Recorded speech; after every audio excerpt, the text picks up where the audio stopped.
அனைவருக்கும் வணக்கம். இன்னைக்கு நம்ம தமிழ்ல ரீசெண்டா ரிலீஸ் ஆயிருக்கக்கூடிய ஒரு சஸ்பென்ஸ் த்ரில்லர் சீரிஸான தூள்பேட்டை போலீஸ் ஸ்டேஷன் அப்படின்ற ஒரு சூப்பரான சீரிஸை பத்தி தான் இந்த வீடியோல பார்க்க போறோம். ஸோ இந்த வீடியோக்குள்ள போறதுக்கு முன்னாடி இந்த சீரிஸோட வல்லனை பத்தி சொல்லணும் அப்படின்னா, நகரின் பல்வேறு இடங்கள்ல ஒரே நாள்ல, அதாவது ஒரே நைட்ல போலீஸ்காரங்களுக்கு 3 தலைகள் கிடைக்குது. இதனால போலீஸ்காரங்க குழம்பி போறாங்க. அந்த தலை யாருடையதா இருக்கும், எதுக்காக இதை பண்ணிருக்காங்க அப்படின்ற மாதிரி தேட ஆரம்பிக்கிறாங்க. அப்போ அவங்களுக்கு எக்கச்சக்கமான ட்விஸ்ட் காத்துக்கிட்டு இருக்கு. ஸோ அதை எல்லாத்தையும் தான் நாம இப்ப இந்த வீடியோக்குள்ள பார்க்க போறோம். அண்ட் முக்கியமான மேட்டர் என்ன அப்படின்னா, இந்த சீரிஸ் மொத்தம் 50 எபிசோட் வரைக்கும் வரும் அப்படின்ற மாதிரி மென்ஷன் பண்ணிருக்காங்க. இந்த வீடியோல நாம இது வரைக்கும் வந்திருக்க 11 எபிசோட்ஸ் தான் பார்க்க போறோம். ஸோ மிச்சம் இருக்கிற எபிசோட்ஸ் எல்லாம் இருக்கு இல்லையா, அதெல்லாம் ரிலீஸ் ஆனதோ இதே மாதிரி 10 அப்லோட் பண்ணணும் அப்படின்ற மாதிரி பிளான்ல இருக்க. இதுக்கு நீங்க பண்ண வேண்டியது எல்லாமே நம்மளோட சேனலை யாராவது சப்ஸ்கிரைப் பண்ணாம இல்ல இந்த வீடியோக்கு ஒரு லைக் கொடுக்காம பாத்துக்கிட்டு இருக்கீங்க அப்படின்னா அதை எல்லாத்தையும் பண்ண வேண்டியது தான். ஸோ இப்போ நாம இந்த வீடியோக்குள்ள போகலாமா? ரைட். இந்த சீரிஸோட ஸ்டார்டிங் சீன்ல தசராவோட கடைசி நாளான இன்னைக்கு தான் காமிக்கிறாங்க. ஸோ தூள்பேட்டை போலீஸ் ஸ்டேஷன்ல ஆயுத பூஜை கொண்டாடணும் அப்படின்றதுக்காக அங்க இருக்க வாக்கி டாக்கி முத கொண்டு அங்க இருக்க எல்லா ஆயுதங்கள் வரைக்கும் போலீஸ்காரங்க போட்டு எல்லாத்தையும் வச்சு பூஜை எல்லாத்தையும் போட்டுக்கிட்டு இருக்காங்க அப்படின்ற விஷயத்த நமக்கு காமிச்சுக்கிட்டே இருக்கு. அந்த சமயம் பார்த்து கமிஷனர் இருக்கா இல்லையா, அவர் ஒரு முக்கியமான விஷயம் சொல்லணும் அப்படின்றதுக்காக இந்த போலீஸ் ஸ்டேஷன்ல இருக்க எல்லாருக்கும் கம்யூனிகேட் பண்ண ட்ரை பண்ணிக்கிட்டே இருக்காரு. எல்லாரும் பூஜையில பிஸியா இருக்கிறதால எடுக்கிறதா தெரியல. இதனால என்ன பண்ணுதுன்னு தெரியாம அதே இடத்துல கான்ஸ்டபிளா வேலை செய்யற மாசாணி அப்படின்ற ஒரு லேடிக்கு போன் அடிச்சு விஷயங்களை ஷேர் பண்ணும்போது அவங்க லோக்கல் எஸ்ஐ கிட்ட கொண்டு போய் கொடுக்குறாங்க. லோக்கல் எஸ்ஐ பயங்கரமா திட்டுவாங்க ஆரம்பிக்கிறாரு. காரணம் என்ன அப்படின்னா, குறைஞ்சது ஒரு 5 மணி நேரத்துக்குள்ள 4 இடங்கள்ல ஆக்சிடென்ட் ஆயிருக்கு. நீங்க என்னதாயா பண்ணிக்கிட்டு இருக்கீங்க, அங்க என்ன எல்லாரும் மரியாதைக்கிட்டு பூஜையா போட்டுக்கிட்டு இருக்கீங்க அப்படின்ற மாதிரி சத்தம் போட்டு பேசிக்கிட்டே இருக்கும்போது லிட்டரலி அவர் இதைதான் பண்ணிக்கிட்டு இருக்கா இல்லையா, இதை சொன்னா திட்டு விழும். இதனால ஐயா கொஞ்சம் வேலையா இருந்தோம் சரியா, உடனே பேட்ரோலிங் வேலையை ஆரம்பிச்சு விட்றியான்னு சொல்ல இந்த கமிஷனர் இது மட்டும் இல்லாம இன்னொரு காரியத்துக்காகவும் போன் பண்ணியிருக்காரு. அது என்ன அப்படின்னா, அந்த ஏரியாவுக்கு பர்டிகுலரா ஏசிபி ஒருத்தர் வர போறாரு. அதுவும் இந்த இடம் தான் வேணும் அப்படின்ற மாதிரி ரெக்கமெண்டேஷனோட வராரியா, பார்த்து பத்திரமா நடந்துக்கோங்க, அவர் கொஞ்சம் ஸ்ட்ரிக்ட் வேற நான் கேள்விப்பட்டேன்னு சொல்லும் போது இவங்க எல்லாருமே இந்த விஷயத்த தெரிஞ்சுக்கிறாங்க. சரி இப்போ அந்த பேட்ரோலிங் வேலையை ஸ்டார்ட் பண்ணுவோம் அப்படின்ற மாதிரி அங்க இருக்க எல்லாரும் கிளம்பி போயிடுறாங்க. மாசாணி இருக்காங்க இல்லையா, அவங்க மட்டும் புது ஏசிபி வர போறாரு. இதனால அவரோட ரூமை கிளீன் பண்ணி வைக்கணும் அப்படின்ற மாதிரி உள்ளுக்குள்ள இருக்க எல்லா திங்ஸும் எடுத்து கிளீன் பண்ணிக்கிட்டே இருக்காங்க. அந்த சமயம் பார்த்து இவங்களே அறியாத ஒரு உணர்வு இவங்களுக்குள்ள ஏற்பட ஆரம்பிக்குது. இவங்க சந்தனத்தை எல்லாத்தையும் தெரிச்சுக்கிட்டே இருக்கும்போது அந்த சந்தனம் இவங்களுக்கு ரத்தமா தெரிய ஆரம்பிக்குது. பயந்து போறாங்க. இந்த சீரியஸோட கட் ஆகுது. கட் பண்ண ஊருக்குள்ள ஒரு புது கேரக்டர் என்டர் ஆகிறார் அப்படின்றத காமிக்கிறாங்க. வந்ததும் முதல் வேலையா ஒரு பர்டிகுலர் லாட்ஜ் இருக்கும், அந்த இடத்துக்கு போறாரு. என் பேரு டேவிட், என்கிட்ட ஐடி கார்டுலாம் இப்ப இல்ல, நான் காலையில எடுத்துட்டு வந்து கொடுத்துடுறேன் ஒரு ரூமை புக் பண்றாரு. அங்க போகும்போது இவருக்கு எல்லா வேலைகளையும் பார்த்துக்கிட்டு இருக்குது சிட்டி அப்படின்ற ஒரு சின்ன பையன் தான். அவனோட அம்மாவுக்கு உடம்பு சரியில்லை அப்படின்ற மாதிரி ஓனர் கிட்ட பல மணி நேரம் காசை கேட்டு போராடிட்டு இருப்பான். அந்த மனுஷன் தந்திருக்க மாட்டாரு. இதனால இந்த விஷயத்த டேவிட் அப்படின்ற மாதிரி இப்ப வந்திருக்காரு இல்லையா, அவர் கவனிக்கிறாரு. ஒரு அம்மாவோட உடல்நிலை சரியில்லைன்னு தான் சொன்னேன், இந்த பணத்தை வச்சுக்கோடா அப்படின்ற மாதிரி பணத்தை கொடுத்துட்டு ஒரு டீயை வாங்கி 2 பேரும் குடிச்சுக்கிட்டே இருக்கும்போது அப்ப இவரோட கைகள்ல கன் இருக்கு. அந்த கண்ணை அந்த சின்ன பையன் பாக்குறா அப்படின்ற விஷயங்களை நமக்கு இங்க காமிச்சிட்டு மறுபடியும் மாசாணி இருக்காங்க இல்லையா, அவங்க கிட்ட போக ஆரம்பிக்குது. என்னவோ ஒன்று தப்பா நடந்துகிட்டு இருக்கு அப்படின்றத புரிஞ்சுக்கிட்டாங்க. இதனால வேகமா ஒரு சாமி சிலை கிட்ட போறாங்க. அதாவது ஒரு அம்மன் சிலையை கும்பிடணும் அப்படின்ற மாதிரி போய் அந்த வேலைகளை பார்த்துக்கிட்டே இருக்கும்போது பட்டுன்னு இவங்களுக்குள்ள மறுபடியும் அந்த உணர்வு வர ஆரம்பிக்குது. தான் ஏதோ ஒரு அசம்பாவிதத்தை பாக்குற மாதிரியும் அதனால இவங்களோட மனம் கலங்கி போகுது அப்படின்ற மாதிரியும் நமக்கு இங்க தெரியப்படுத்திட்டு இது எல்லாமே உங்க கண்ணு முன்னாடி வந்து போயிடுச்சு இல்லையா. உடனே இவங்க கூட இருக்க ஒரு போலீஸ் ஆபீசருக்கு போன் பண்றாரு. நடந்த விஷயங்கள் எல்லாத்தையும் சொல்லும் போது என்னமா நீ சொல்றது எனக்கே பயமா இருக்கே, இவனு பண்ணுமா, வேலைகள் எல்லாத்தையும் முடிச்சுட்டு இவனோட வீட்டுக்கு போயிட்டு மொத்தத்தை எல்லாத்தையும் நான் பாத்துக்கிறோமா, இங்க நான் பேட்ரோலிங்ல இருக்க அப்படின்ற மாதிரி சொல்லிட்டு இன்ஸ்பெக்டர் கிட்ட போய் பேச ஆரம்பிக்கிறாரு. அப்படி பேசும்போது அந்த பொண்ணு சொன்ன விஷயங்கள் நமக்கு தெரிய ஆரம்பிக்குது. ஸோ அவங்களோட இமேஜினேஷன்ல, அதாவது இப்போ இந்த ஷார்ட் டைம்ல வந்துட்டு போன விஷயங்கள் என்ன அப்படின்னா, இந்த நைட்ல 3 பேர் சாக போறாங்க. அண்ட் 3 பேரோட தலைகள் போலீஸ்காரங்களுக்கு கிடைக்க போகுது அப்படின்ற விஷயம் தான். என்னையா அந்த பொண்ணு இப்படி எல்லாம் சொல்றா, அந்த பொண்ணு சொன்னது நடக்குமையா, ஏற்கனவே பல பிரச்சனை போய்கிட்டு இருக்கு, இல்ல இது வேறையா அப்படின்ற மாதிரி குழப்பத்துல இருக்க. இன்னொரு பக்கம் கட் பண்ண டேவிட் அப்படின்ற ஒரு கேரக்டர் இருக்கா இல்லையா, நள்ளிரவுல வேகமா ஒரு ஆட்டோ எடுத்துக்கிட்டு, அதாவது ஒரு ஆட்டோ டிரைவரை கூப்பிட்டுக்கிட்டு ஒரு பர்டிகுலர் இடத்துக்கு போகணும் அப்படின்ற மாதிரி ஊர் முழுக்க சுத்திக்கிட்டே இருக்கு. ஆட்டோக்காரருக்கு சந்தேகமா இருக்கு, என்னையா இந்த மனுஷன் சுத்த விட்டுக்கிட்டே இருக்காரு அப்படின்ற குழப்பத்துல போலீஸ் பேட்ரோலிங் பண்ணிட்டு இருக்காங்க, செக்கிங் எல்லாம் பண்ணிட்டு இருக்காங்க.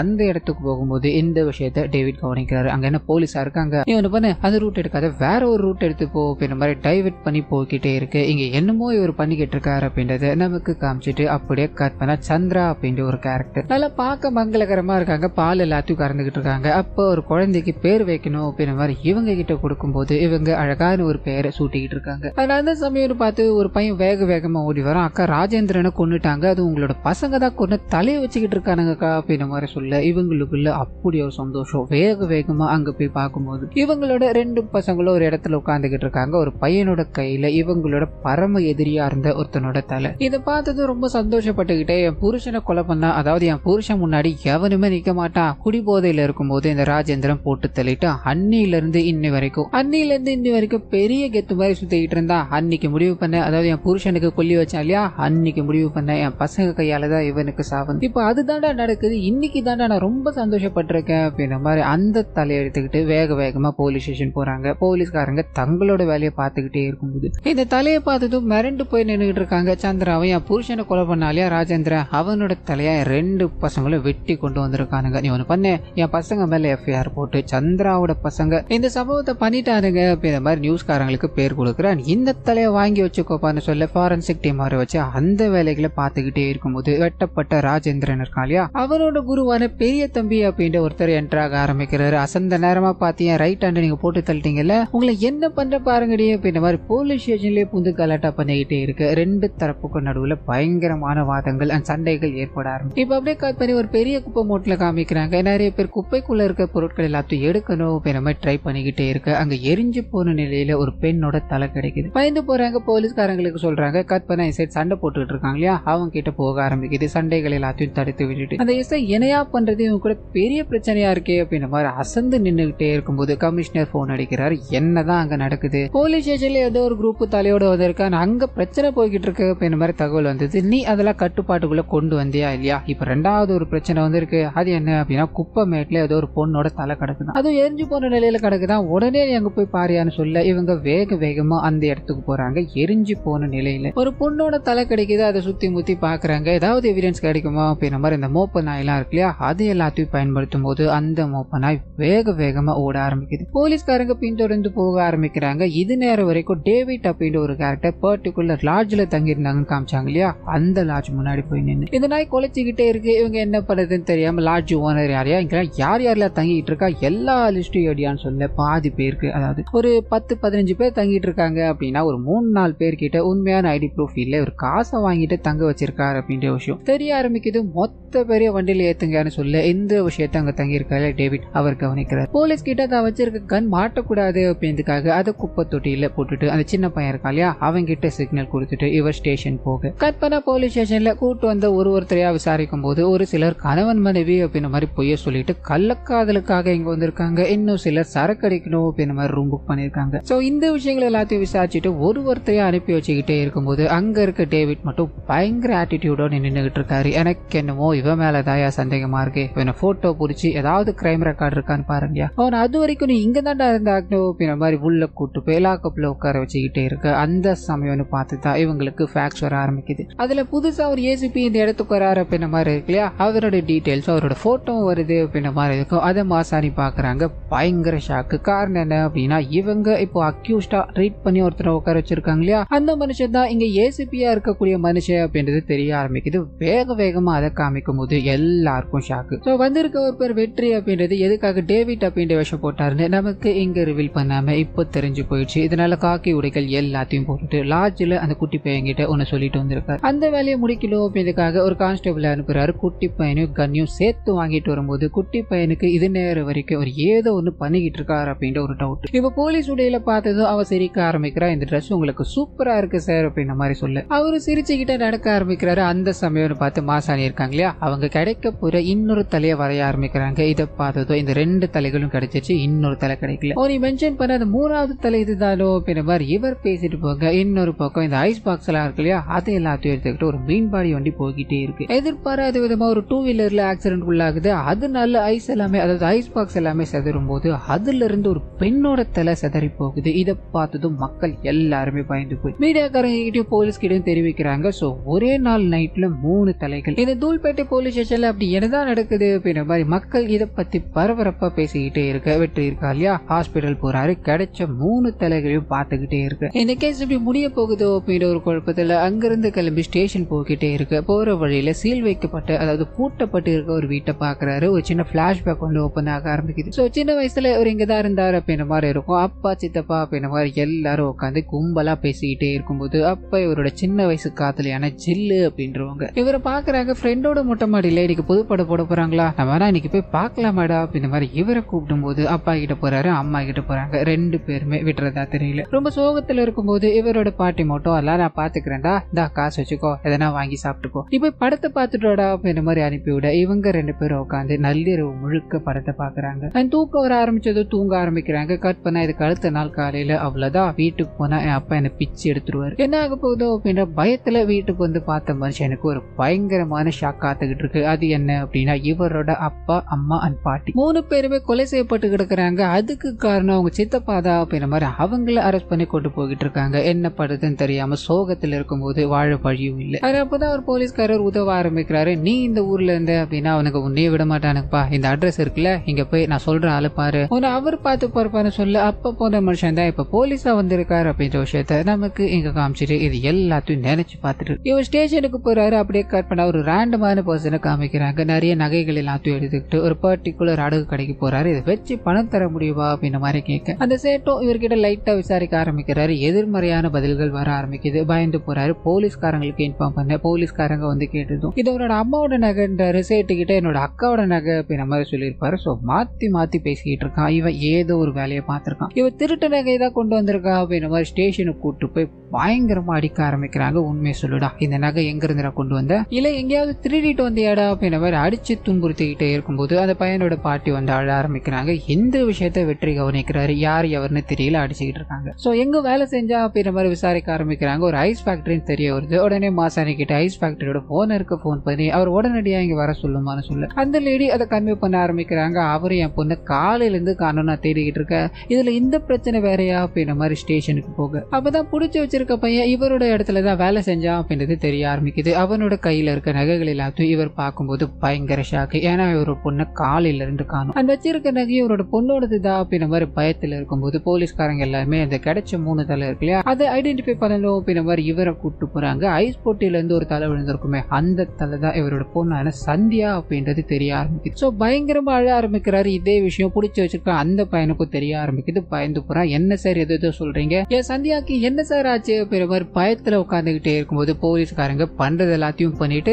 நடிக்கையாடா, அவ தலையை வெட்டி எடுத்துருந்தாண்டா அந்த நகை எல்லாத்தையும் கொண்டு வந்த அப்படின்ற மாதிரி அவனை அடிச்சுக்கிட்டே இருக்கும்போது அவன் கதறி அழ ஆரம்பிக்கிறான். என்ன சார் சொல்றீங்க, என்னோட காதலியை நானே எப்படி சார் கொலை பண்ணுவேன் அப்படின்னு சின்னதா ஒரு பிளாஷ்பேக் உள்ள கொண்டு போக ஆரம்பிக்கிறான். அந்த சந்தியாவோட பர்த்டே அப்படின்ற மாதிரி ஒரு நாள் அவங்க என்ன பண்றாங்கன்னா ஃபேக்டரியில இருக்க எல்லாருக்கும் சாக்லேட் கொண்டு வந்து கொடுக்குறாங்க. அப்பதான் முதலா இந்த நபரை சந்திக்கிறாங்க அப்படின்ற மாதிரி இருக்கும். சோ பார்த்த உடனே இவருக்கு அட்ராக்ஷன் ஏற்பட ஆரம்பிக்குது. அந்த சமயத்துலதான் ஒரு 3 பேர் சேர்ந்து சந்தியாவை டீஸ் பண்ணிக்கிட்டு இருக்காங்க. இவர் உள்ள போந்து அவங்கள காப்பாத்தி விடும்போது நெருக்கம் அதிகரிக்குது. ஒரு கட்டத்துக்கு மேல காதல் ஆயிடுச்சு அப்படின்ற விஷயத்த ஒரு சின்ன பாடல் மூலமா நமக்கு காமிச்சுக்கிட்டே இருக்கு. இத்தோட முடிவுல கண்டிப்பா இவங்களோட வீட்டுல இந்த காதலை ஏத்துக்க மாட்டாங்க. இதனால ஓடி போய் கல்யாணம் பண்ணிக்கலாம் அப்படின்ற மாதிரி பர்டிகுலர் நைட்டான அன்னைக்கு பேக் எல்லாத்தையும் தூக்கிட்டு வராங்க. எல்லா இடத்துலயும் போலீஸ்காரங்க ரோந்துல இருந்தாங்க இல்லையா, இதனால நம்ம ஊர்ல ஏதோ ஒரு பிரச்சனை போயிட்டு இருக்கு. இப்ப நம்ம போலீஸ்காரங்க கிட்ட மாட்டணும் அப்படின்னா இது இவங்களோட அப்பா கிட்ட போவோம், கண்டிப்பா நம்மள சேர்த்து வைக்க மாட்டாங்க அப்படின்றத 2 பேரும் யோசிக்கிறாங்க. அந்த பையனோட ஃப்ரெண்டு இங்கதான் பக்கத்துல இருக்கா, நம்ம அவனோட வீட்டுக்கு போய் தங்கிக்கலாம் அப்படின்ற மாதிரி அவனோட வீட்டுக்கு கூட்டு போய் இன்னைக்கு ஒரே ஒரு நைட்டு மட்டும் நாங்க இங்க இருந்துக்கிறோம், நாளைக்கு காலையில இங்க இருந்து போய்க்கிறோம்னு சொல்ல அவனோட பார்வையை சுத்தமா சரி கிடையாது. இந்த பொண்ணை மேலையும் கீழையும் பார்த்துக்கிட்டே இருக்கு. இதை இவனோட காதலன் கிட்ட சொல்றாங்க. அவனோட பார்வையே சரி கிடையாது, நம்ம வேணா வேற இடத்துக்கு போகலாமான்னு கேட்க நீ அவனை தப்பா எடுத்துக்காத, அவனோட பார்வையே அந்த மாதிரி இருக்கும், நம்ம இதை விட்டா வேற ஆப்ஷன் இல்லாத ஒரு நிலைமையில தான் இருக்கும் இல்லையா, நைட்டு தங்கிட்டு காலையில போயிடலாம் அப்படின்ற மாதிரி இவங்களுக்குன்னு ஒரு சின்ன ரூம் கொடுக்குறான். அந்த ரூமுக்குள்ள போய் 2 பேரும் தங்க ஆரம்பிக்கிறாங்க. இந்த விஷயத்தை இவரோட நண்பர் எட்டி பார்த்துக்கிட்டு இருக்காரு அப்படின்றத நமக்கு இங்க காமிச்சிட்டு கட் பண்ண இதுக்கு அடுத்த நாள் காலையில அதாவது விடியற் காலையில இவங்க சொன்ன மாதிரி அவரோட நண்பர் கிட்ட சொல்லிட்டு அங்கிருந்து வேகமா கிளம்ப ஆரம்பிக்கிறாங்க. பஸ் ஸ்டாண்ட் போய் உட்காடுறாங்க. அந்த சமயத்துலதான் இவங்க கல்யாணம் பண்ணிக்கணும் அப்படின்னா சில பொருட்கள்லாம் தேவைப்படுது இல்லையா, இவரோட நண்பர் கிட்ட இருந்துட்டு எல்லா பொருளையும் வாங்கியாச்சு, தாலி வாங்க ஒரு 20,000 ரூபாய் தேவைப்படுது, அது மட்டும் தான் பெண்டிங் இருக்குன்னு சொல்ல இவர் என்ன பண்ணலான்னு யோசிக்கிறாரு. அந்த சமயத்துலதான் இவரோட காதலி நம்மளோட கல்யாணத்துக்காக தானே இதை பண்றதுல என்ன இருக்கு அப்படின்ற மாதிரி தங்கிட்டு இருக்க நகைகள் எல்லாத்தையும் கொடுத்து அதை கடையில வச்சுட்டு வா அப்படின்ற மாதிரி அனுப்பி வச்சிருப்பாங்க. சோ அதுக்கப்புறம் என்ன நடந்தது அப்படின்னா தான் இப்போ நமக்கு தெரிஞ்ச விஷயங்கள். ஸோ வெற்றி கிட்ட இந்த விஷயத்தை பகிர்ந்துக்கும் போது வெற்றிக்கு லைட்டா இவன் மேலேயே சந்தேகமா இருக்கு. அதை தாண்டி அவங்க பஸ் ஸ்டாண்ட்ல உட்காந்துக்கிட்டு இருக்காங்க. அதுக்கப்புறம் அவங்க யார் என்ன பண்ணிருப்பாங்க அப்படின்ற மாதிரி சிசிடிவி கேமரா இருக்கு இல்லையா, அதை எடுத்துட்டு வா அப்படின்ற மாதிரி ஒரு போலீஸ்கார கிட்ட சொல்லிட்டு மற்ற வேலைகளை பார்க்கணும்னு போக அந்த பையனோட பாட்டி பயங்கரமா அழுதுகிட்டே இருக்காங்க. எந்த விதமான ரெஸ்பான்ஸும் கொடுக்க மாட்டாங்களே அப்படின்ற மாதிரி சோகத்துல இருக்க ஒரு அம்மா இதை வந்து கவனிக்கிறாங்க. இந்த விஷயங்கள் எல்லாத்தையும் நாம சொன்னா அவங்க கேட்க மாட்டாங்க. இதுக்கு வேற ஒரு ஆள் தான் இருக்காங்க அப்படின்ற மாதிரி ஒரு அட்வொகேட் கார்டை கொடுத்து அனுப்பும் போது இந்த பாட்டி அவங்கள சந்திக்கணும்னு போக இன்னொரு பக்கம் கட் பண்ணி இறந்து போன அந்த ரவுடியோட வீட்டுல காமிக்கிறாங்க. ஃபேமிலி மொத்தமும் இறந்து போனவரை நினைச்சு அழுதுகிட்டே இருக்கும்போது இந்த ரவுடி வேலை செஞ்சுக்கிட்டு இருந்தாலியா அந்த மனுஷன், அதாவது பெரிய தம்பின்னு சொன்னேன், அவர் என்ட்ராக ஆரம்பிக்கிறாரு. இங்க இறந்து போனவே எனக்கு ரைட்டான மாதிரி இருந்தா அவனை கொலை பண்ணிட்டு போலீஸ் ஸ்டேஷன்ல போய் உட்காந்துக்கிட்டா எதுவும் பண்ண முடியாதுன்னு நினைக்கிறானுங்களா? கண்டிப்பா இதுக்கு நான் பழி வாங்க விட மாட்டேன் அப்படின்ற மாதிரி கோபமாக இருந்து கிளம்ப இன்னொரு பக்கம் ஹீரோ வேக வேகமா அந்த ஐஸ் ஃபேக்டரிக்கு போறாரு. சந்தேகத்துக்குரிய வகையில் ஏதாவது இருக்கான்னு செக் பண்ணி பாக்குறாங்க, ஒண்ணுமே இல்லை. அதே சமயத்துல அந்த பையன் ஃப்ரெண்டோட வீட்டுல போய் தங்கிட்டு இருந்தாலியா, அங்க போகும்போது ஒரு சில பேக்லாம் இருக்கு. அதுல நிறைய பெண்ணோட துணியெல்லாம் இருக்கிறதால சந்தேகப்பட்டு எடுத்துட்டு வர ஆரம்பிக்கிறாங்க. இன்னொரு பக்கம் கேமரா எல்லாத்தையும் செக் பண்ணி பாக்குறாங்க. அந்த பையன் சொன்னது உண்மைதான். சோ பஸ் ஸ்டாண்ட்ல விட்டுட்டு அவன் அங்க இருந்து கிளம்பும் போது அந்த லேடி அங்கேயே உட்காந்துக்கிட்டு இருக்காங்க. யாரோ ஒருத்தரை பார்த்து பயந்து ஒளிய ஆரம்பிக்கிறாங்க. கொஞ்ச நேரம் கழிச்சு அங்க இருந்து வேக வேகமா கிளம்ப ஆரம்பிக்கிறாங்க. சோ யாரை பார்த்து அவங்க பயந்துருப்பாங்க அப்படின்ற குழப்பத்துல வெற்றி யோசிச்சுக்கிட்டே இருக்கும்போது அந்த ஃப்ரெண்டோட வீட்டுல இருந்து பேக்ல எடுத்துட்டு வந்திருப்பாங்க இல்லையா, அதுல இருக்க அந்த பேக் கரெக்டா அந்த பொண்ணு கையில இருந்திருக்கு. சோ பேக் ரெண்டும் மேட்ச் ஆகுது. அந்த பொண்ணு இந்த வீட்டுக்கு வந்திருக்க வாய்ப்பு இருக்கு அப்படின்ற கோணத்துல யோசிச்சுக்கிட்டே இருக்கும்போது கட் பண்ணி ரேண்டமான ஒரு வீட்டுல காமிக்கிறாங்க. அவங்க சமையல் செய்யணும் அப்படின்றதுக்காக மீன் எல்லாத்தையும் வாங்கியிருப்பாங்க. அந்த மீனை ஃப்ரிட்ஜுக்குள்ள இருந்து எடுக்கும்போது அதுல ஒரு கை விரல் இருக்கு. அதை பார்த்ததும் பயங்கரமா அலற ஆரம்பிக்கிறாங்க. அப்படியே கட் பண்ணி சைடு போலீஸ் ஸ்டேஷன்ல அந்த பையனை அடிச்சு துன்புறுத்திக்கிட்டு இருக்காங்க.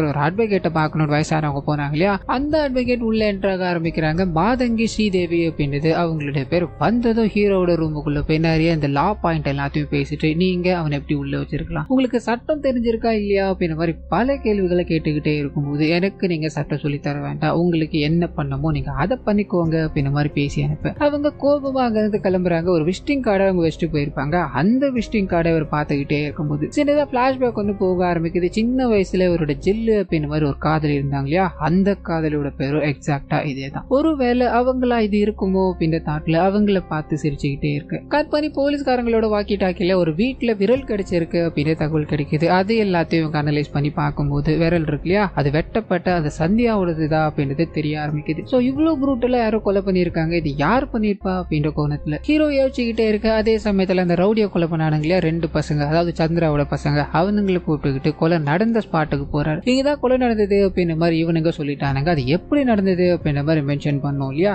இதனால அதை கேட்டுக்கிட்டே இருக்கும்போது அவனுங்க முன்னுக்கு பின் முரணா பேசிட்டு இருக்கானுங்க. இந்த இடத்துல தலையை வெட்டணும், தலை துண்டா வந்துருச்சு, அந்த தலையை வச்சுக்கிட்டு நானும் அங்கன்னு உட்காந்துட்டோம் அப்படின்ற மாதிரி இவங்க பேசிக்கிட்டே இருக்க. இதுல ஒரு பயங்கரமான லூப் ஹோல் என்ன அப்படின்னா இவங்க கையில தலை மட்டும்தான் இருக்கு, உடம்பு எங்க போச்சு அப்படின்றது இது வரைக்கும் யாருக்குமே தெரியல அப்படின்ற மாதிரி இருக்கும். இவனுங்க சொல்றது பார்த்தா பக்கத்துல இருக்க தண்ணிக்குள்ள விழுந்து ஆனா சுத்து வட்டாரத்துல 5 கிலோமீட்டர் வரைக்கும் போலீஸ்காரங்க சர்ச் பண்ணி பார்த்துட்டு இருப்பாங்க. உடம்பு எங்கேயுமே கிடைக்கல. சோ இவனுங்க பொய் சொல்றானுங்க அப்படின்ற விஷயத்த வெற்றி தெரிஞ்சுக்கிட்டாரு. இவனுங்க அந்த கொலையை பண்ணல அப்படின்ற ஒரு தாட்டோட இவனுங்களை பார்த்து நின்றுகிட்டே இருக்கும்போது கமிஷனர் இவங்களோட ஸ்டேஷனுக்கு வந்திருக்காரு அப்படின்ற ஒரு தகவல். வேக வேகமா அங்க போகும்போது என்னையா எவ்வளவு பெரிய கேஸ் எல்லாம் ஹேண்டில் பண்ணிட்டு இருக்க, நீ இந்த இடத்துக்கு வேணும் அப்படின்ற மாதிரி கேட்டு வந்த இல்லையா, அந்த நேரம் நினைக்கிறேன் 3 கேஸ், அது வெவ்வேறு கேஸ் உங்ககிட்ட வந்து மாட்டிக்கிச்சு. மேல இடத்துல இருந்து என்ன பயங்கரமா பிரஷர் போட்டுக்கிட்டே இருக்காங்க. அந்த பிரஷரை நான் உனக்கு கொடுக்க கூடாது அப்படின்றதுக்காக ஒரு வேலை பார்த்திருக்கேன். இங்க டெம்பரவரியா இன்னொரு ஏசிபியை போட்டிருக்கேன். அவர் இந்த கேஸ்ல உனக்கு உதவுவாருன்னு சொல்ல இவருக்கு ஒரு மாதிரியா இருந்தாலும் சீனியர் சொல்லிட்டார் இல்லையா, தலையாட்டுறாரு. அப்படியே கட் பண்ண இன்ஸ்டா பிரபலமான அர்ஜுன் அப்படின்ற ஒரு ஏசிபி அந்த இடத்துக்கு என்டர் ஆகுறாரு அப்படின்றத காமிக்கிறாங்க. அது மட்டும் இல்லாம வந்ததும் பயங்கர நக்கலா பண்ணிக்கிட்டே இருக்க போலீஸ்காரங்க எல்லாருமே ஒரு மாதிரியா பாக்குறாங்க. அண்ட் சீனியர் ஆபீசரும் நீங்க 2 பேரும் ஒருத்தருக்கு ஒருத்தர் சலிச்சது இல்ல,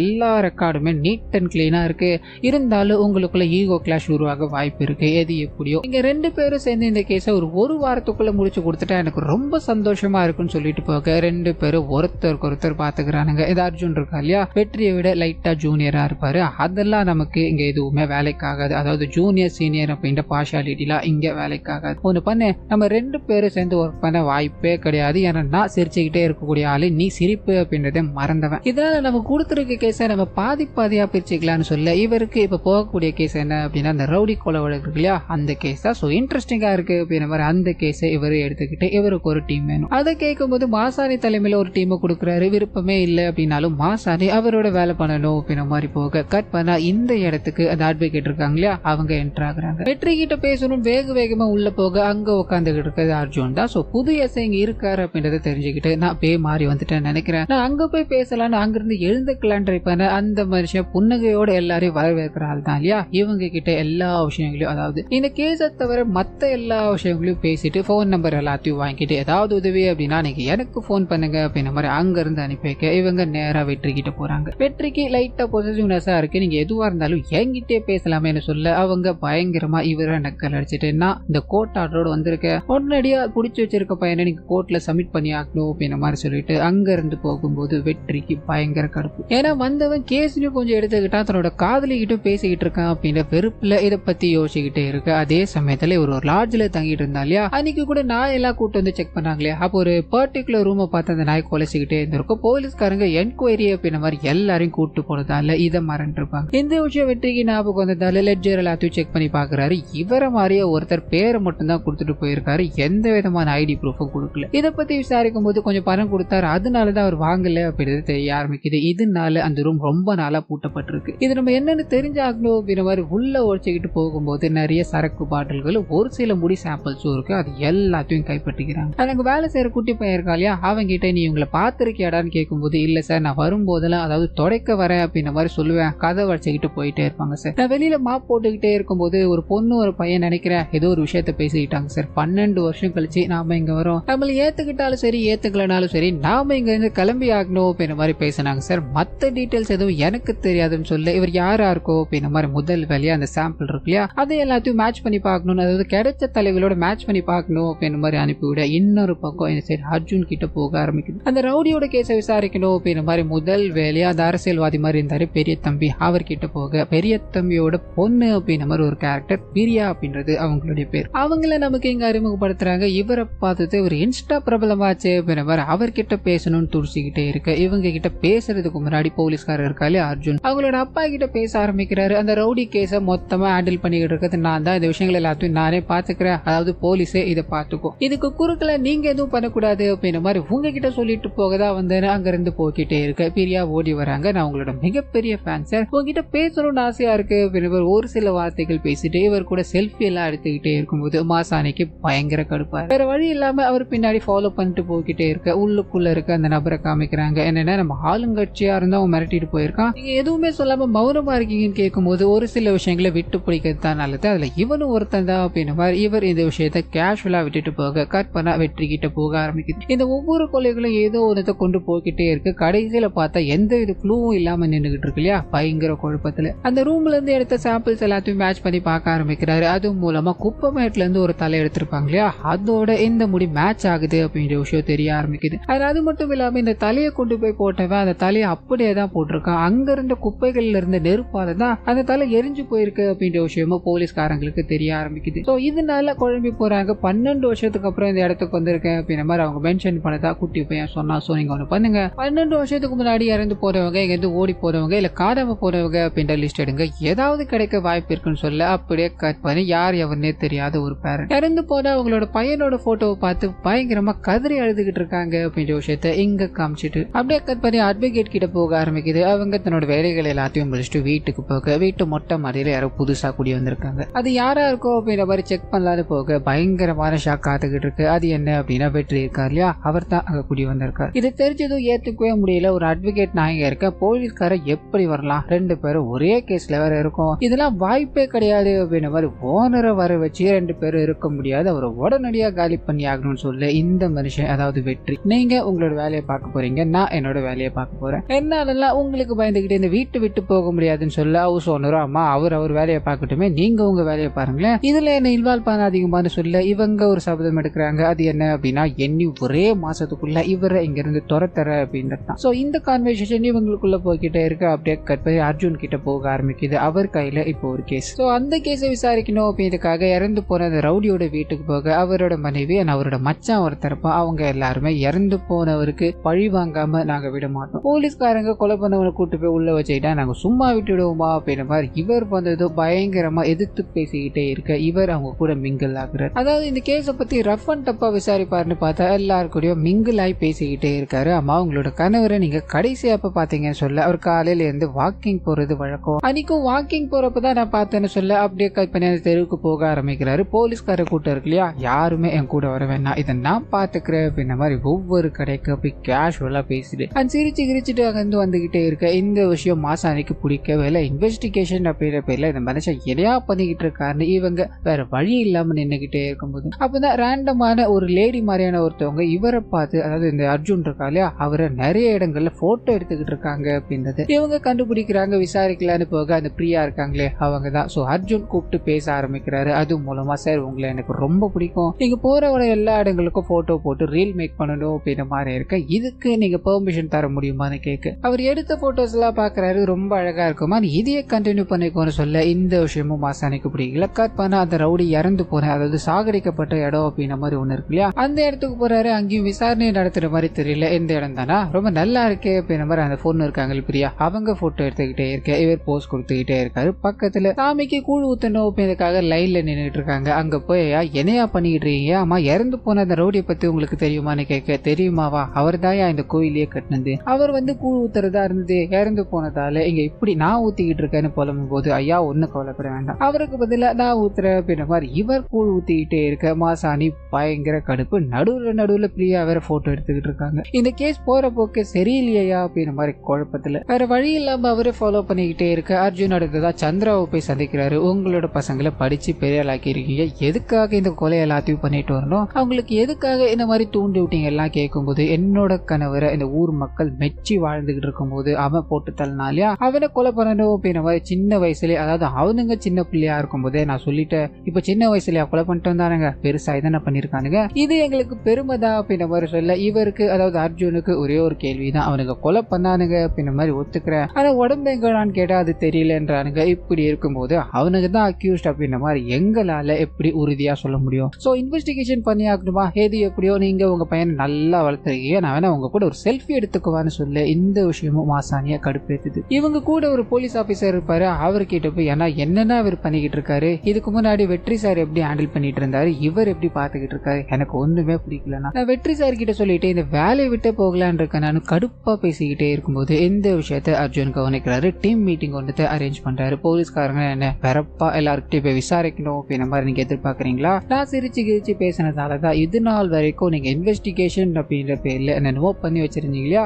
அது எல்லாத்தையும் இன்னைக்கு என்னால கரெக்டா கண்டுபிடிக்க முடிஞ்சது அப்படின்ற மாதிரி மொதல் விஷயம். அந்த ரவுடியோட மனைவி கிட்ட கேட்கும் போது அவங்க வாக்கிங் போனாங்க அப்படின்ற மாதிரி சொன்னாங்க இல்லையா, அந்த விஷயம் போய் அதை கன்ஃபார்ம் பண்ணணும் அப்படின்றதுக்காக தான் கடைகள்ல போய் எல்லா இடத்துலயும் விசாரிச்சு இருப்பாரு. அப்படி விசாரிக்கும் போது போலீஸ்காரர் தானே அப்படின்ற மாதிரி அவங்க உண்மையை சொல்லாம போக வாய்ப்பு இருக்கு இல்லையா, இதனாலதான் அந்த சாவு வீட்டுல போய் அவங்களோட ஒரு ஆள் மாதிரி மிங்கிள் ஆகி இவங்க கிட்ட இன்ஃபர்மேஷன் எல்லாத்தையும் எடுத்தேன். அது மூலமா நமக்கு இந்த விஷயங்கள்லாம் தெரிஞ்சது இல்லையா. இப்படியோ இந்த கேஸை விசாரிக்கல. ஆனா அது மட்டும் இல்லாம அவனுங்க கொலை பண்ணதா சொல்லி சரணடைஞ்சிருக்கானுங்களே, அவனுங்க வெட்டன்னு தான் நம்ம கிட்ட சொன்னானுங்க. ஆனா ஃபாரன்சிக் ரிப்போர்ட்ல அவனோட கழுத்தை அறுத்து எடுத்திருக்காங்க அப்படின்ற மாதிரி தெளிவாயிருக்கு. சோ அவனுங்க சொல்லிக்கிட்டு இருக்கிறது போய் இதுக்கு பின்னாடி என்ன இருக்கு, அவன் இறந்து போன அந்த நபரோட உடல் எங்க அப்படின்ற ஒரு கேள்வி இருக்கு. சோ இதை நோக்கி தான் நம்மளோட இன்வெஸ்டிகேஷன் இருக்கணுமே தவிர நான் சிரிச்சு பேசுற என்ன பண்ணிக்கிட்டு இருக்க அப்படின்றதுல இருக்கக்கூடாது. என்ன மாசானே புரிஞ்சுதா அப்படின்ற மாதிரி கேட்க அவங்களுக்கு இப்பதான் லைட்டா பிரைட் ஆகுது மோகம். அவர் அப்படியே கற்பதா வெற்றி கிட்ட போக ஆரம்பிக்குது. அவர் குளிக்கலான்னு போக தண்ணி வரல. சரி சார்ஜ் போடலான்னு போன் எடுத்துட்டு போக கரண்ட்டும் இல்ல. கடுப்பாக்குறாரு. கீழே வந்து பார்த்தா அட்வொகேட் பயங்கரமான ஏழ்ற வேலை, அதாவது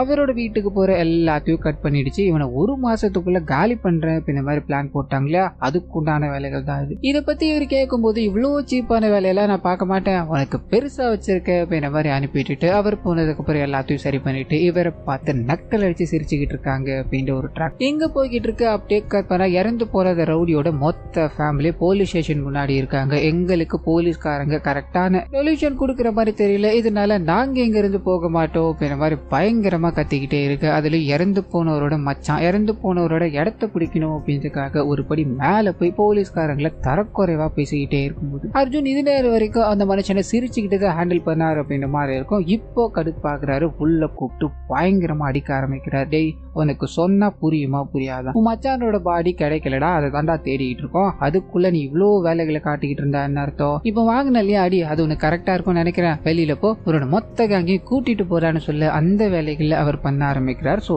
இது மூலமா மாசாணி இருக்காங்க இல்லையா, அவங்களுக்கு அர்ஜுன் மேல கொஞ்சம் மதிப்பு வர ஆரம்பிக்குது அப்படின்றத நமக்கு இங்க காமிச்சிட்டு அப்படியே கட் பண்ண இந்த கேஸ் விஷயமா அடுத்ததா இவங்க எங்க போறாங்க அப்படின்னா இறந்து போன அந்த ரவுடி இருக்காரு, அவருக்கு காஞ்சனா அப்படின்ற ஒரு அஃபேர் இருந்திருக்கும், அவங்கள சந்திக்கணும் அப்படின்ற மாதிரி தான் அவங்க இந்த சீரியல் ஆக்டர்ஸா இருப்பாங்க, நிறைய ரோல் எல்லாம் பண்ணிருக்காங்கன்னு இருக்கும். ஸோ அவங்க கிட்ட விசாரிக்கலாம் அப்படின்ற மாதிரி போக இறந்து போன அந்த ரவுடி இருக்கா இல்லையா, அவருக்கு ஒரு பெரிய வீடு இருக்கும், அதுல ஷூட்டிங் எல்லாம் எடுத்துக்கிட்டு இருக்காங்கன்னு இருக்கும். அப்படி ஒரு நாள் ஷூட்டிங் எடுத்துக்கிட்டே இருக்கும்போது தான் இந்த காஞ்சனாவை அவர் சந்திக்கிறார். பார்த்தது பிடிச்சி போயிடுது. அடுத்து அவங்க நடிக்கிற எல்லா இடத்துக்கும் போய் இவர் அவங்கள சைட் அடிச்சுக்கிட்டு அவங்க நடிக்கிறாங்க இல்லையா, அதுக்கு என்கரேஜ் பண்ணிக்கிட்டே இருக்கு. இவங்க ரெண்டு பேருக்கு நடுவில் ஒரு வேவ் லென்த் ஓட ஆரம்பிக்குது. அது ஒரு கட்டத்துக்கு மேல காதல வெளிப்பட ஆரம்பிச்சு இந்த மனுஷன் அவங்கள கல்யாணம் பண்ணிக்கிறேன் அப்படின்ற மாதிரி சொல்ல இந்த விஷயத்த இவங்க ஏத்துக்கிறாங்க. பிரசன்ட்ல அவருக்கு ஏற்கனவே கல்யாணம் ஆயிடுச்சுன்னு தெரிஞ்சோம், நீங்க எதுக்காக அவர் கல்யாணம் பண்ணிக்கிட்டீங்கன்னு கேட்க, என்னோட ஃபேமிலியில நிறைய இந்த மாதிரி பிரச்சனை வந்துகிட்டே இருந்தது, அதாவது பினான்சியலா, அண்ட் என்னோட ஆஃபர்ஸும் நிறைய குறைஞ்சிக்கிட்டே போய்கிட்டு இருந்தது, என்னோட ஃபேமிலி அவர் பாத்துக்கிறேன் அப்படின்ற மாதிரி சொன்னாரு. இந்த வீட்டும் என் மேல எழுதி வைக்கிறேன்னு சொன்னாரு. அண்ட் அதனாலதான் நான் அதுக்கு சம்மதிச்சேன். முதல்ல இந்த வீட்டுக்கு அடிக்கடி வந்துட்டு போயிட்டு இருப்பாரு, அதுக்கப்புறம் வர்றது குறைஞ்சு போயிடுச்சு அப்படின்ற விஷயங்களை சொல்ல இவங்க இது எல்லாத்தையும் கேட்டுக்கிட்டு வீடு ஃபுல்லா செக் பண்ணி பாக்குறாங்க.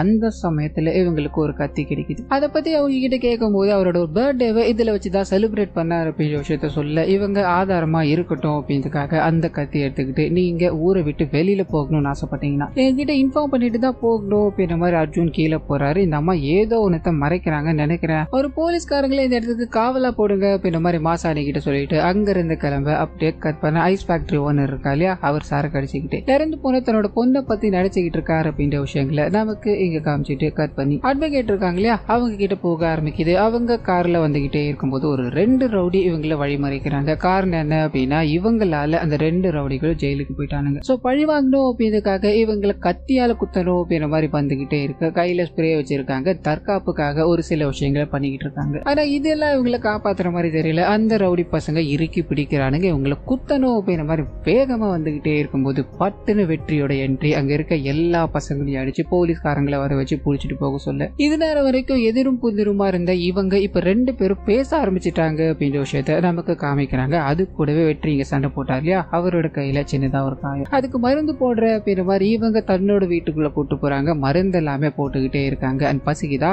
இந்த நேரத்துல வெளியில எதுவும் ஃபுட் கிடைக்காது, உங்களுக்காக நான் ஃபுட் ரெடி பண்ணி கொண்டு வரேன் அப்படின்ற மாதிரி அந்த வேலைகளை பார்த்துக்கிட்டே இருக்கும்போது இவர் ஸ்கூல் போட்டோலாம் அங்க வச்சிருப்பாங்க, அதை எல்லாத்தையும் கவனிச்சுக்கிட்டு இருக்காரு. சோ இவரோட சின்ன வயசு காதலியா இருந்தது இவங்க தான் அப்படின்ற மாதிரி இந்த வாட்டி இவருக்கு கன்ஃபார்ம் ஆகிக்கிட்டே இருக்கு. அதை பத்தி அவங்க கிட்ட எல்லாம் பேசல, கேஷுவலா பேசிட்டு ஃபுட் எல்லாத்தையும் சாப்பிட்டுட்டு நீங்க ஃபுட் கொடுத்ததுக்கு ரொம்ப நன்றி, எனக்கு டைம் ஆயிடுச்சு, நான் உங்களை அப்புறம் மீட் பண்றேன்னு கிளம்ப அப்படியே கட் பண்ணி அர்ஜுன் கிட்ட போக ஆரம்பிக்குது. அவர் இந்த கேஸை பத்தி மாசாணி கிட்ட கேட்டுக்கிட்டே இருக்கும்போது பிரியா இருக்காங்க இல்லையா, கால் பண்றாங்க, ஒரு முக்கியமான விஷயத்த உங்ககிட்ட சொல்லணும்னு சொல்ல ஒரு காஃபி ஷாப்ல மீட் பண்றாங்க. 2 பேரும் பேசிக்க ஆரம்பிக்கிறாங்க. அது மூலமா பிரியாவோட அப்பா இருக்கா இல்லையா, அந்த அக்யூஸ்ட் இருக்கானுங்களே, ரவுடியை கொலை பண்ணிட்டேன்னு 2 பேர் சரணடைஞ்சிருக்கானுங்களே, அவனுங்களை கோர்ட்ல ஆஜர்படுத்துறதுக்கு முன்னாடி ஏதோ ஒரு பண்ணணும் அப்படின்ற மாதிரி பிளான் போட்டிருந்தாரு. இது என் அப்பாக்கே தெரியாம நான் கேட்டு வந்து உங்ககிட்ட சொல்லியிருக்கேன். என்னோட அப்பா நிறைய கெடுதல்களை பண்ணிக்கிட்டே இருக்காரு, அதை என்னால நிறுத்த முடியல அப்படின்னாலும் இந்த மாதிரி வகையில தடுக்கலான்னு இருந்தா அதை நான் பண்ணாம இருப்பேனா, சோ அதுக்காக தான் இந்த விஷயத்த நான் உங்ககிட்ட சொன்னேன்னு சொல்ல இவர் இது எல்லாத்தையும் கேட்டுட்டு நன்றியை சொல்லிட்டு அங்க இருந்து கிளம்ப அப்படியே கட் பண்ண அந்த அஃபேர் காஞ்சனா இருக்காங்க இல்லையா, அவங்க வீட்டுக்குள்ள இந்த நடந்த எல்லா விஷயங்களையும் யோசிச்சுக்கிட்டே இருக்காங்க. அண்ட் பட்டு பெட் பக்கத்துல பாக்குறாங்க ரத்த கரைகள் இருக்கு, அது பயந்து போய் தொடச்சிக்கிட்டு இருக்காங்க அப்படின்ற விஷயத்த நமக்கு இங்க காமிச்சிட்டு அப்படியே கட் பண்ணி மாசாணி கிட்ட போக ஆரம்பிக்குது. அவங்க தன்னோட வேலைகளை பார்த்துக்கிட்டே இருக்கும்போது தூரத்துல ஜூஸ் கடையில ஐஸ் எல்லாத்தையும் உடைச்சுக்கிட்டு இருக்காங்க. அந்த ஐஸ் உடைக்கிறத பார்த்தது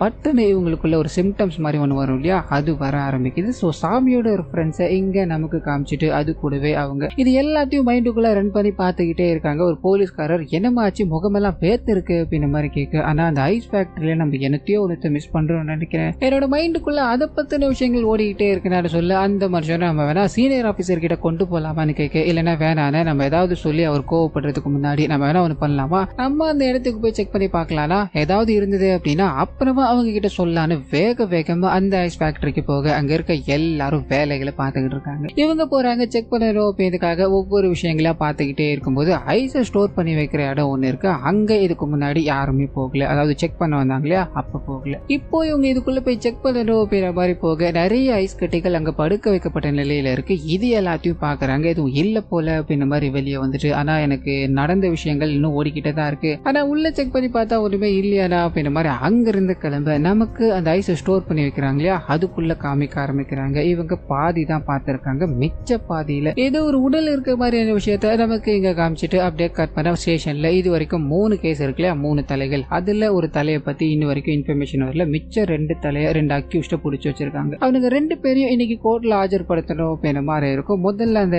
காதலன் இருக்கா இல்லையா, அவனை லாக்அப் குள்ள வச்சிருக்காங்க. அந்த சமயம் பார்த்து பிட் பாக்கெட் அடிச்சுட்டா அப்படின்ற மாதிரி ஒருத்தனை லாக்அப் குள்ள கொண்டு போறாங்க. அவன் வந்திருக்கிறதுக்கான காரணம் என்ன அப்படின்னா, உள்ள இருக்க அவரை போட்டு தள்ளணும் அப்படின்ற மாதிரி, கையில பிளேடு வச்சிருக்க அவரை கொலை பண்ணணும் அப்படின்ற மாதிரி போக பட்டனு வெற்றி வந்ததும் மறைச்சு வச்சிடுறா. வெற்றிக்கு சந்தேகமா இருக்கு, இவனை யாரு இவன் கூட போட சொன்னது, 2 பேரும் தனித்தனியா போடுங்க சொல்ல செப்பரேட் பண்ணி விட்டுறாங்க. இன்னொரு பக்கம் அந்த பிரியாவோட அப்பா இருக்கா இல்லையா அரசியல்வாதி, அவர்கிட்ட போக ஆரம்பிக்குது. இவனோட அதாவது இப்ப ரீசெண்டா ஒரு ரவுடி இறந்திருப்பான் இல்லையா, அவனோட இடத்துக்கு வேற ஒருத்தரை கூட்டு வந்து நிக்க வைக்கிறாரு. நீ நான் சொல்ற விஷயங்களை பண்ணிட்டேன் அப்படின்னா உன்னை என்னைக்குமே நான் என் பக்கத்திலே வச்சு பண்ணான்னு சொல்ல. சோ ஏதோ ஒரு விஷயத்த இங்க பிளான் பண்ணிட்டாங்க அப்படின்றத நமக்கு இங்க காமிச்சிட்டு அப்படியே கட் பண்ணி ஸ்டேஷனுக்கு வெளியில சந்திரா அவங்களோட ஆளுங்க உள்ள என் பசங்க கொலை பண்ண அப்படின்ற மாதிரி சட்டம் அடிஞ்சுட்டானுங்க. கேஸை முடிக்கிறத விட்டுட்டு அந்த அரசியல்வாதி கூட சேர்ந்துகிட்டு என் பசங்களை ஏதோ பண்ண பிளான் போட்டுக்கிட்டு இருக்கா அப்படின்ற மாதிரி மீடியாக்காரங்க முன்னாடி பரபரப்பா பேட்டி கொடுத்துக்கிட்டே இருக்கு. உள்ள 2 ஏசிபியும் 2 பேரை கோர்ட்ல ஆஜர்படுத்தணும் அப்படின்ற மாதிரி இருக்கு இல்லையா. இதனால அதுக்கு தயாராகும் போது வெளியில இருக்க எல்லாத்தையும் கிளியர் பண்ணி விட்டுறாங்க. அண்ட் ஒருத்தர் ஒரு ஜீப்ல ஏறி போகணும் அப்படின்ற மாதிரி ட்ரை பண்ண. அந்த சமயத்துல தான் அர்ஜுன் வெளியில பல பிரச்சனைகள் போயிட்டு இருக்கு இல்லையா, நம்ம பண்ணலாம் ப்ரிகாஷனா ஆளை மாத்தி கூட்டு போகலாமா, இந்த 2 பேரையும் நீ கூட்டு போ, அந்த காதலனை நான் கூட்டு போறேன்னு சொல்ல இவர் யோசிக்கிறாரு. சரி ப்ரிகாஷன் முடிவு தானே அப்படின்ற மாதிரி 2 பேரும் கேஸ மாத்திக்கிட்டு தனித்தனி ஜீப்ல போக ஆரம்பிக்கிறாங்க. அந்த சமயம் பார்த்து மாசாணி அர்ஜுன் கிட்ட பேச ஆரம்பிக்கிறாங்க. அது மூலமா அர்ஜுனும் வெற்றி இருக்காங்க இல்லையா, பேட்ச்மேட் அப்படின்றது 2 பேரும் நண்பர்களா இருந்தாங்க. அண்ட் போக போக தான் இப்படி எதிரும் புதிரும் ஆயிட்டாங்க அப்படின்ற விஷயங்கள் தெரிய ஆரம்பிக்குது. ஸோ ரேண்டமான கான்வர்சேஷன் இவங்க பேசிட்டு வந்துகிட்டே இருக்கு. அதே சமயத்துல வெற்றியோட ஜீப் இருக்கு இல்லையா, அது ஒரு 4-5 ரவுடி பசங்க ஃபாலோ பண்ணிக்கிட்டு இருக்காங்க அப்படின்ற விஷயத்த வெற்றி கண்டுபிடிச்சிட்டாரு. ஸோ கன் எடுத்து ரெடியா இருக்கும்போது அதே சமயத்தில் அர்ஜுனுக்கும் வெற்றியோட வண்டி ஆபத்துல இருக்கு அப்படின்னு தெரிஞ்சு போயிடுச்சு. ஸோ அவரை தேடி போக ஆரம்பிக்கிறாரு. இங்க வந்த ரவுடிகளும் உள்ள இருக்க அந்த 2 பேரை போட்டு தள்ளணும் அப்படின்றதுக்காக பயங்கரமா சண்டை போட்டுக்கிட்டே இருக்கு. வெற்றிக்கும் கூட இருக்க போலீஸ் ஆபீசர்ஸ்க்கும் என்ன பண்ணதுன்னு தெரியல. திருப்பி அடிக்க ஆரம்பிக்கிறாங்க. ஒரு கட்டத்துக்கு மேல அது அவங்களோட உயிரை கொலை பண்ற லெவலுக்கு போயிடுது. அதாவது அந்த ரவுடி இருக்கானுங்க இல்லையா, இவங்களை கொலை பண்ணணும் அப்படின்ற மாதிரி வந்துகிட்டே இருக்க. வேற வழி இல்ல. வெற்றி தன்னோட கன் எடுக்கிறாரு. அங்க இருக்க எல்லாரையும் சுட ஆரம்பிக்கிறாரு. அப்படி இருந்த ஒரே ஒரு ரவுடி மட்டும் வெற்றியை கொலை பண்ணணும் அப்படின்ற மாதிரி ஓடி வர பட்டுன்னு அர்ஜுன் அங்க என்டர் ஆகுறாரு. அவரை காப்பாத்த வெற்றி மிச்சம் இருக்கா இல்லையா, அவனையும் போட்டு தள்ளிடுறாரு அப்படின்ற மாதிரி இருக்கும். ஸோ கண்ணு மேய்க்கிறதுக்குள்ள இத்தனை என்கவுண்டர் அப்படின்ற மாதிரி அவங்க எல்லாரும் பார்த்துக்கிட்டே இருக்கு. இதுக்கு நடுவுல அந்த காதலன் இருக்கானே அவனை தப்பு விட்டுட்டாங்க, தப்பிச்சு ஓடி போயிட்டான் அப்படின்ற மாதிரி இருக்கும். பயங்கரமான பிரஷர் கட் பண்ண கமிஷனர் இது எல்லாத்தையும் வந்து பாக்குறாரு. அவரோட சர்வீஸ்ல இதோட 13வது என்கவுண்டர் நினைக்கிறேன். எல்லா வாட்டியும் இதே காரணத்தை தான் சொல்லிக்கிட்டே இருக்கு. இந்த வாட்டி ஹியூமன் ரைட்ஸ் கமிஷன் உன்னை விட போடுறதா தெரியல. மேல இடத்துல இருந்து பயங்கரமான பிரஷர் போட போறாங்க. 3 பேரை கன் பாயிண்ட்ல அதாவது ஒரே புல்லட்ல சாவடிச்சிருக்க. முட்டிக்கு கீழே அவனுக்கு சுட சொல்லி தரலையாப்பா. அது மட்டும் இல்லாம ஒரு அக்யூஸ்ட் வேற தப்ப விட்டுருக்கீங்க. இது எங்க போய் முடிய போகுதுன்னு தெரியல அப்படின்ற மாதிரி புலம்பிக்கிட்டு அவரோட சீனியர் ஆபீசர் கிட்ட நிறைய விஷயங்களை பேசிட்டு இத்தோட முடிவுல இந்த கேஸ நீங்க ஒரு 2 நாள் டைம் தரேன், அதாவது இன்னைக்கு வெள்ளிக்கிழமை இல்லையா, ஞாயிற்றுக்கிழமை வரைக்கும் டைம் தரேன், அதுக்குள்ள முடிக்க முடிஞ்சா முடிங்க, அப்படி இல்லைன்னா இந்த கேஸ் கண்டிப்பா சிபிஐ கிட்ட போயிடும் சொல்லி பயங்கர கோபத்தோட அங்க இருந்து கிளம்ப. இது நேரம் வரைக்கும் 2 ஏசிபியும் எதிரும் புதிருமா இருந்துகிட்டு இருந்தானுங்க. இப்போ இந்த சம்பவத்துக்கு அப்புறம் ஒரு மாதிரி மிங்கிள் ஆகுறாங்க. இந்த கேஸ ஒன்னா முடிக்கணும் அப்படின்ற மைண்ட் செட் குள்ள வர ஆரம்பிக்கிறாங்க. கற்பனா இதுக்கு நடுவுல ஒரு சம்பவம் நடந்திருக்கும். அது என்ன அப்படின்னா, அந்த எரிஞ்சு போற நிலையில குப்பமேட்ல ஒரு தலை கடந்தது. அப்ப கூட 12 வருஷத்துக்கு முன்னாடி அந்த டீடைல்ஸ் எல்லாத்தையும் எடுங்கன்னு சொல்லியிருப்பாங்க இல்லையா, அதுல பர்டிகுலரா ஒரு வீட்டை பாயிண்ட் அவுட் பண்றாங்க. அந்த வீட்டுல தான் 12 வருஷத்துக்கு முன்னாடி ஒரு பையன் காணாம போயிருக்கா அப்படின்ற மாதிரி இருக்கும். அங்க போய் விசாரிக்கும் போது அவங்களோட பொண்ணுக்கு, அதாவது அந்த வீட்டுல இருக்கிறவங்களோட பொண்ணுக்கு கல்யாணம். திருப்பதி வரைக்கும் போயிருக்காங்க, வர டைம் ஆகும்னு சொல்ல பக்கத்து வீட்டுக்காரங்க கிட்ட நம்பர் கொடுத்துட்டு அவங்க வந்ததும் கான்டாக்ட் பண்ணுங்க அப்படின்ற மாதிரி சொல்லிட்டு வந்திருப்பாங்க. அதுக்குள்ளதான் இப்படி ஒரு சம்பவங்கள்லாம் நடந்திருக்கு அப்படின்ற மாதிரி மற்ற விஷயங்கள் எல்லாத்தையும் மிங்கிள் பண்ணி இந்த 11வது எபிசோட இத்தோட முடிக்கிறாங்க.